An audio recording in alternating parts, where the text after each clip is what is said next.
In a small village there lived a wealthy and cunning landlord named Jairam.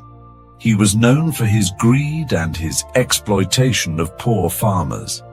He would lend them land on strict terms, making sure that no matter how hard the farmers worked, most of the profit would end up in his pocket. One day Jairam sat with his servant Mangu, boasting about his cleverness. "These poor farmers," Jairam sneered. "They work like animals day and night, yet they barely get enough to eat. And me? I sit comfortably while my warehouses fill up with their hard-earned crops." "You're right, master," Mangu agreed. "The whole village is under your thumb. No one dares to challenge you." Just then, Birju, a poor farmer from a neighboring village, arrives with a humble request. "Landlord, I've heard that you lease out land for farming. I would like to rent a piece of your land for a year." Jairam smiled slyly. "Of course, Birju, but there are conditions." "What conditions, landlord?" Birju asked nervously. "You will work the land for a year," Jairam explained. "And when the harvest is ready, you will give me half of the crop. The other half will be yours." Birju agreed, grateful for the opportunity.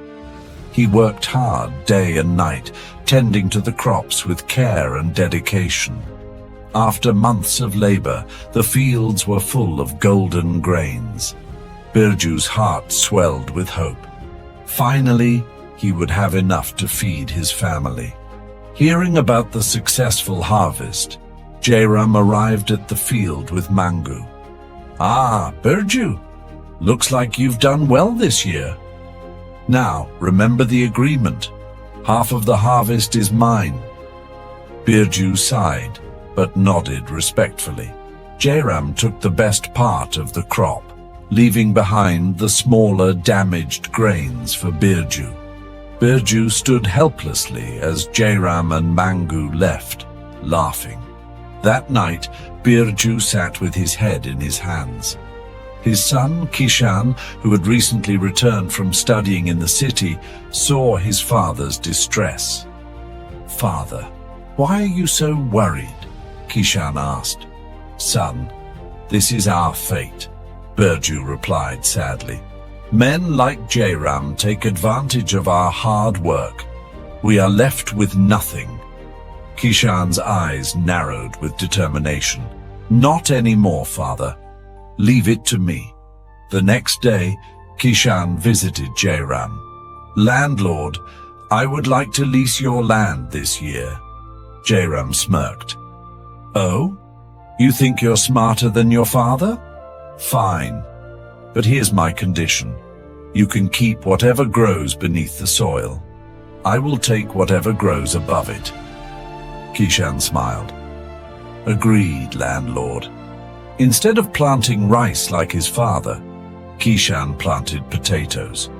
When the harvest season arrived, Jairam and Mangu eagerly visited the field.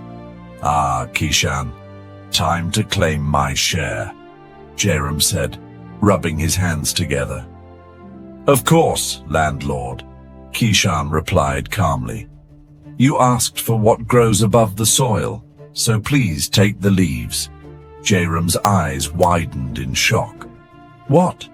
You planted potatoes?" Kishan smiled. "Yes, landlord. It's what's beneath the soil that holds value." Jairam fumed as Kishan took home baskets full of potatoes, leaving behind worthless leaves for the landlord. "Master, that boy tricked you," Mangu exclaimed.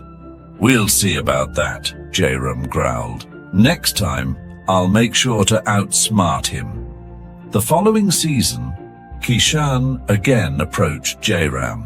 "Landlord, I wish to lease your land again." Jairam grinned. "Fine. This time I will take what grows beneath the soil, and you can keep what grows above."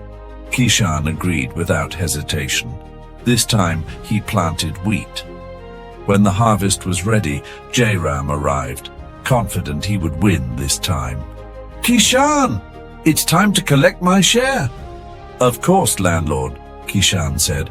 As per the agreement, you can have the roots. Jairam's face turned pale. What? You planted wheat? Kishan smiled. Yes, landlord. The roots are yours, but the grains which grow above the soil are mine. Jairam clenched his fists. This boy is too clever. Mangu shook his head in disbelief. Master, you've been tricked again. Jairam glared at Kishan. Enough of these games. Next time I will take both the top and bottom parts of the crop. You will only keep what grows in the middle. Kishan nodded politely. The next season, Kishan planted sugarcane. When the crop was ready, Jairam came to claim his share with a smug smile. Well, Kishan?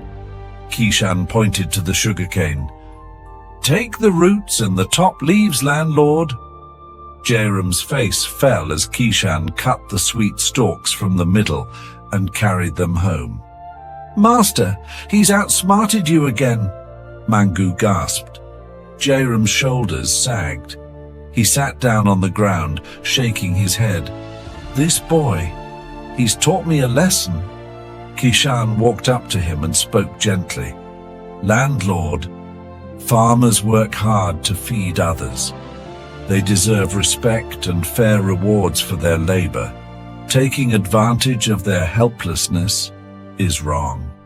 Jairam sighed deeply. You're right, Kishan. I've been unfair to the farmers for too long. The next day, Jairam called all the farmers to his house. He announced that he would return all the lands he had taken from them and would pay them fairly for their work from now on. From that day forward, the village prospered. Kishan became a hero among the farmers, not just for his cleverness, but for helping them regain their dignity. And Jairam, having learned his lesson, became a fair and respected landlord. The story teaches us the importance of intelligence, resilience, and strategic thinking in overcoming unfair situations. Kishan's ability to outsmart the cunning landlord shows that wisdom and cleverness can triumph over greed and manipulation. It highlights that while wealth and power might give someone an advantage, true strength lies in understanding the situation and finding creative solutions. Birju and Kishan's perseverance in the face of exploitation reflects the power of unity and determination within a family. Furthermore, the story reminds us that those who try to exploit others with unfair terms will eventually face the consequences of their greed. Honesty, hard work, and clever thinking are the true keys to success and justice.